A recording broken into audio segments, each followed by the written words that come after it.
Hello everyone, माँ की रसोई में आप सभी का स्वागत है। आज मैं आप सभी को अपना किचन गार्डन दिखाऊंगी, जिसमें हमने यहाँ पे सरसों लगाए हुए हैं। आप देख सकते हैं सरसों में कितने अच्छे पीले पीले फूल भी आ गए हैं और साथ ही में इसके पत्ते देखिए कितने हरे हरे हैं। तो आज की रेसिपी में हम सरसों के पत्ते का यूज़ करेंगे। उसके लिए हम कुछ सरसों के पत्ते एकदम फ्रेश वाले जो हमारे गार्डन में हैं वो तोड़ लेते हैं।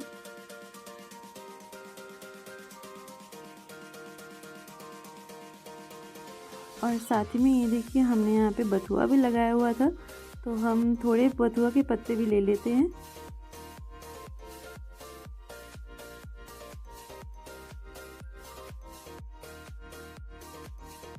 हमने अपने गार्डन में फूल गोभी भी लगाई हुई है। देखिए कितने बड़े बड़े पत्ते हो गए हैं, कुछ बड़े भी हैं कुछ छोटे भी हैं और काफ़ी सारी लगाई हुई है हमने। आपको इसमें छोटी सी गोभी भी दिख रही होगी। तो अभी इसका साइज़ अभी और बड़ा होगा, अभी छोटा है। और यहाँ पे कुछ फ्लावर्स भी लगाए हुए हैं।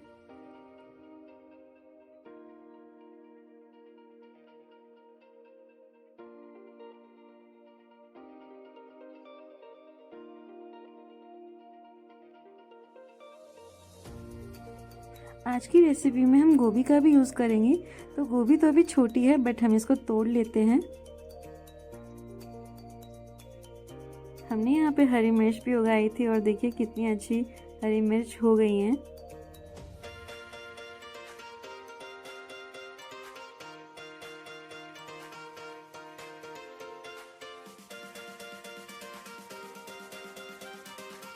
यहाँ पे हमने पम्पकिन भी लगा के रखा हुआ है, बट अभी पम्पकिन बहुत छोटा है। और ये पत्ता भी हम तोड़ लेते हैं, क्योंकि हमारे पास एक रैबिट है ना, तो उसके लिए वो पत्ता बहुत ही प्यार से खाता है गोभी का।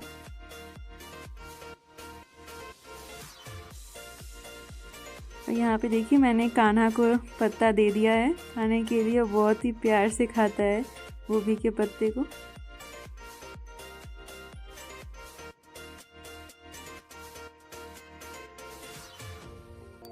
आज की रेसिपी हम बनाएंगे सरसों का साग। तो सरसों का साग अगर आप ऐसे ही डाल देंगे तो बहुत ही कड़वा लगेगा, खाया नहीं जाएगा। तो उसके लिए हम यहाँ पे दो और साग मिक्स कर रहे हैं, एक तो बथुआ हो गया और एक पालक हो गया।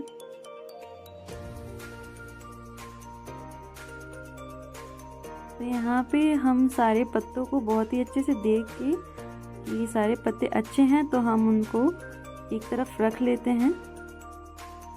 तो यहाँ पे सबसे पहले हमने सरसों के पत्ते को देख लिया है और साफ़ कर लिया है अच्छे से। तो चलिए अब हम यहाँ पे पालक के पत्ते को भी साफ़ कर लेते हैं।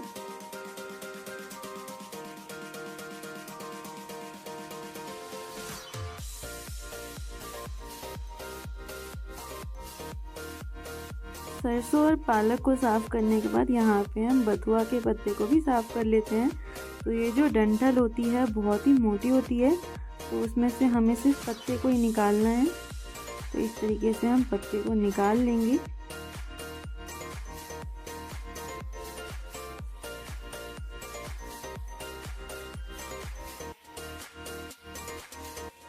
सर्दियों की सीज़न में ही तो पत्ते बहुत अच्छे आते हैं, तो असली मज़ा इसको खाने में सर्दियों के सीज़न में ही आता है। बहुत ही फ्रेश फ्रेश लीव्स आती हैं। तो ये तो हमारे गार्डन का ही है, सोचिए कितना फ्रेश होगा। पत्ते को तो हमने साफ़ कर लिया है, तो हम एक बार गोभी भी चेक कर लेते हैं, क्योंकि गोभी में तो आपको पता ही है कि छोटे छोटे कीड़े होते हैं अक्सर।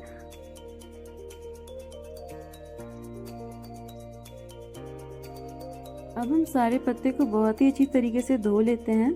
करीबन 3 से 4 पानी अगर आप धोएंगे तो एकदम ही साफ़ हो जाएगा।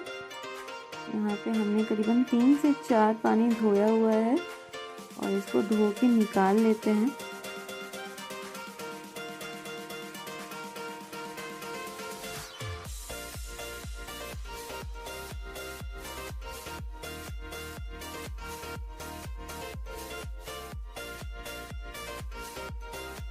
अब हम सारे पत्ते को जल्दी झटपट बन जाने के लिए कुकर में बॉईल कर लेते हैं। आप चाहे तो पतीले में पानी डाल के सारे पत्तों को उसमें डाल के भी बॉईल कर सकते हैं। पर अगर आप इनको कुकर में डाल के बॉईल करते हैं तो बहुत ही जल्दी बॉईल हो जाता है। और यहाँ पे इन सबको कुकर में डालने से पहले थोड़ी छोटी छोटी पीसेस कर देते हैं ताकि और जल्दी हो जाए।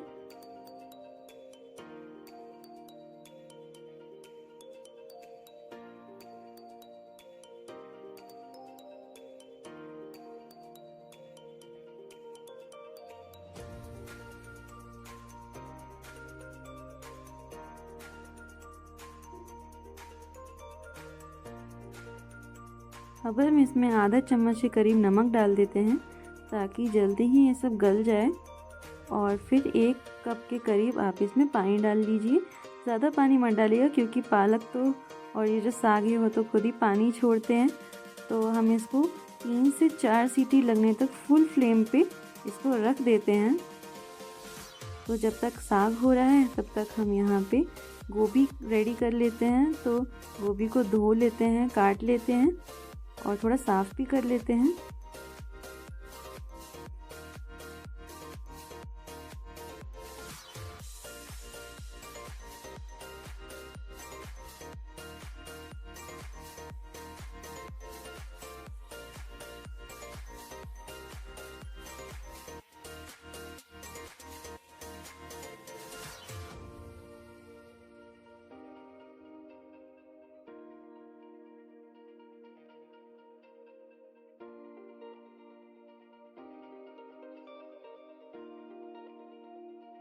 और यहाँ पे साथ ही में हमने हरे वाले प्याज लिए हैं, इनको स्प्रिंग अनियंस बोलते हैं।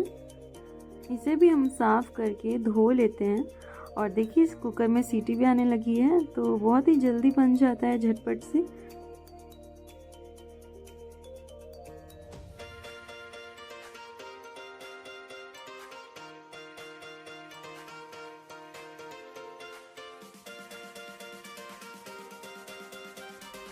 चार सीटी हो गई है तो हम फ्लेम को ऑफ कर देते हैं।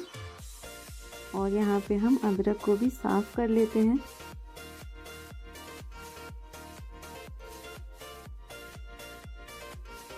और हम लहसुन को भी छील लेते हैं अब।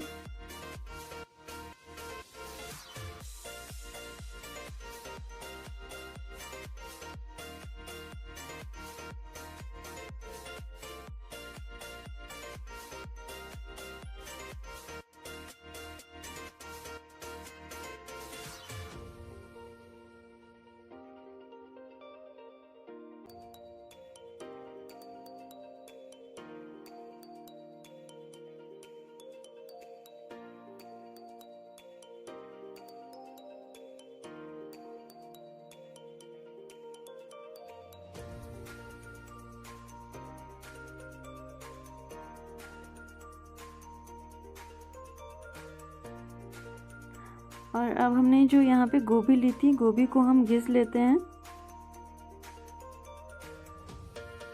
सभी गोभी को हमने घिस लिया है। तो चलिए अब हम सरसों का साग बनाना शुरू करते हैं। तो यहाँ देखिए बहुत ही कितने अच्छी तरीके से ये सारे साग पक चुके हैं। देखिए बहुत ही अच्छे से पक गए हैं। और अब हम इन सभी को ग्राइंडर जार में डाल लेते हैं। हमें ज़्यादा ग्राइंड नहीं कर देना है, हमें एक ही राउंड घुमा सकते हैं आप, चाहे 2 राउंड घुमा लीजिएगा बस। देखिए हमें कुछ कंसिस्टेंसी इस तरीके की चाहिए। लहसुन की थोड़ी बड़ी बड़ी कलियां थी तो हम इनको छोटे छोटे पीसेस में कट कर लेते हैं। और यहाँ पे अदरक को भी हम छोटे छोटे पीसेस में कट कर लेंगे, इससे इसको कूटने में बहुत ही आसानी हो जाती है। अब हमने यहाँ पे 4 हरी मिर्च ली है और इसको भी हम आधा आधा कट कर लेते हैं। और इन सभी को हम अच्छे से कूट लेते हैं।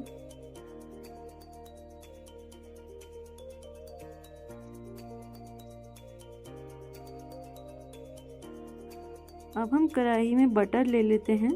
आप चाहे तो घी भी यूज़ कर सकते हैं, नहीं तो ऑयल भी यूज़ कर सकते हैं, बट बटर से तो बहुत ही अच्छा फ्लेवर आता है।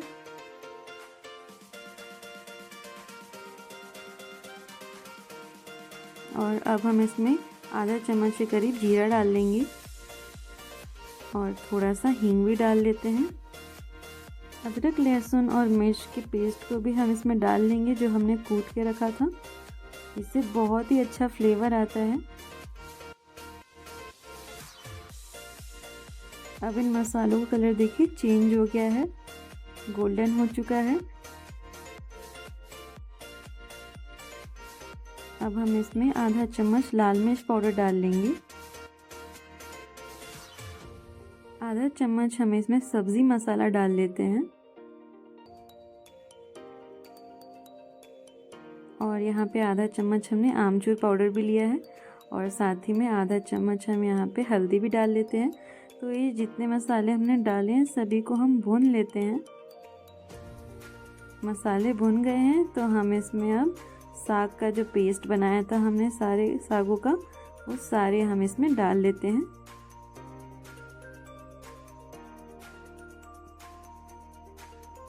वैसे तो ये ऑलरेडी पके हुए हैं, हमें इनको ज़्यादा नहीं पकाना है, बट हमें इसी कंसिस्टेंसी थोड़ी सी थिक करनी है और साथ ही में ये मसालों में अच्छे से मिक्स हो जाए। तो हम इसको करीबन 5 मिनट तक हमें इसे पकाना है।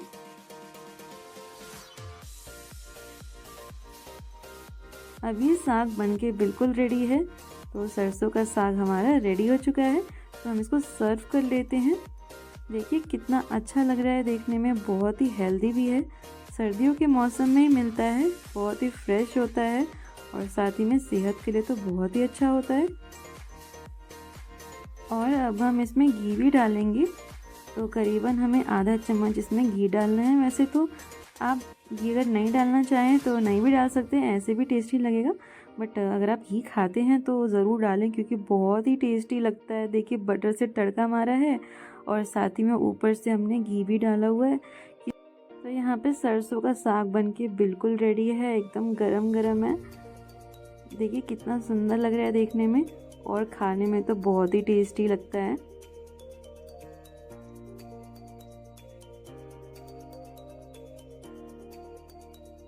तो चलिए अब हम गोभी का पराठा भी बनाना शुरू कर देते हैं। तो उसके लिए सबसे पहले हम यहाँ पे सरसों तेल लिया है और उसमें हमने जीरा डाल दिया है आधा चम्मच और साथ ही में अदरक लहसुन और मिर्च का जो पेस्ट था हम इसमें भी उसको डाल देंगे क्योंकि बहुत ही अच्छा फ्लेवर आता है। और यहाँ पे अदरक लहसुन का पेस्ट जो है ना गोल्डन हो चुका था, तो हमने यहाँ पे घिसी हुई गोभी भी डाल दी इसमें। अब हम गोभी को एकदम बढ़िया से भून लेते हैं मीडियम फ्लेम पे। आधा चम्मच हम इसमें हल्दी पाउडर डाल लेते हैं। आधा छोटा चम्मच पनीर मसाला भी डाल लेते हैं क्योंकि पनीर मसाले से बहुत ही बढ़िया फ्लेवर आता है। और स्वाद अनुसार आप नमक भी डाल लीजिए। तो यहाँ पे हमने नमक डाल लिया है ना, तो फिर हमें इसको ना फुल फ्लेम पे करके ऐसे मिलाना है। अगर आप लो फ्लेम पे इसको मिलाएंगे ना तो पूरा पानी छोड़ देगा, एकदम गीला हो जाएगा, तो पराठा तो बनेगा ही नहीं बिल्कुल भी। और यहाँ पे साथ ही में देखिए हमने हरे प्याज काट के रखे थे ना, तो उसको भी हम इसमें डाल लेते हैं। बहुत ही अच्छा फ्लेवर आता है हरे प्याज से। तो पराठे की स्टफिंग तो रेडी हो गई है, तो हम ऊपर से थोड़ा धनिया पत्ता भी डाल लेते हैं। और यहाँ पे हमने इसको गैस से उतार लिया है।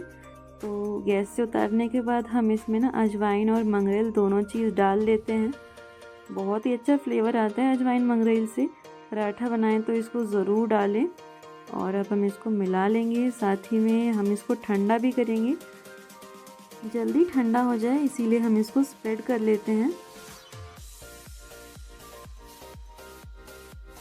तो जब तक स्टफिंग ठंडी हो रही है तब तक हम आटा गूंद लेते हैं। तो इसके लिए हमने यहाँ पे आटे में ना आधा चम्मच नमक लिया है, साथ ही में 2 बड़ा चम्मच हम यहाँ पे घी ले लेते हैं। और अब हम इसको पहले तो पानी डालने से पहले हमें इन सभी को अच्छे से आपस में मिक्स कर लेना है।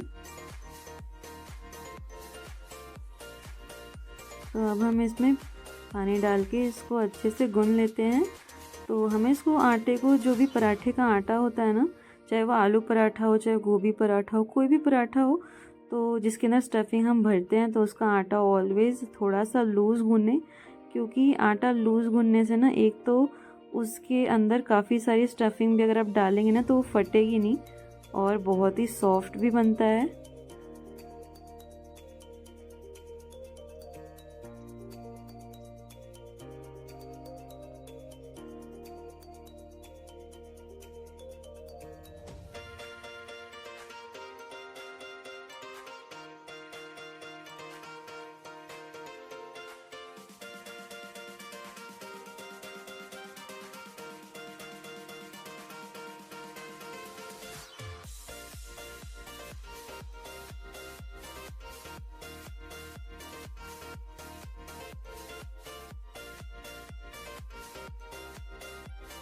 यहाँ पे हमने आटे को लोई के पीसेस में कट कर लिया था, तो हम इसमें इस तरीके से जगह बना लेते हैं और फिल कर देते हैं, ज़्यादा फिल नहीं करेंगे।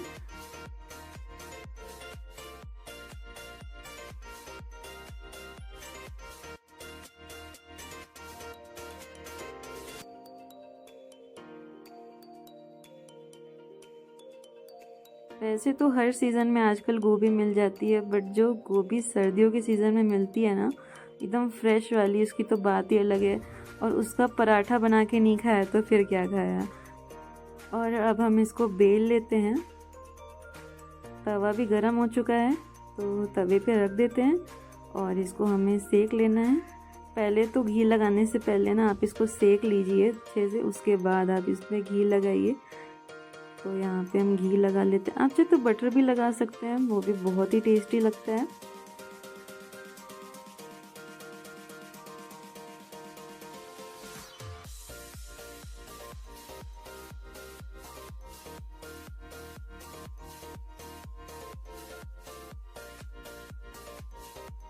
तो यहाँ पे गोभी का पराठा बनके तो रेडी हो गया है। इसी तरीके से हम सारे गोभी के पराठे बना लेंगे।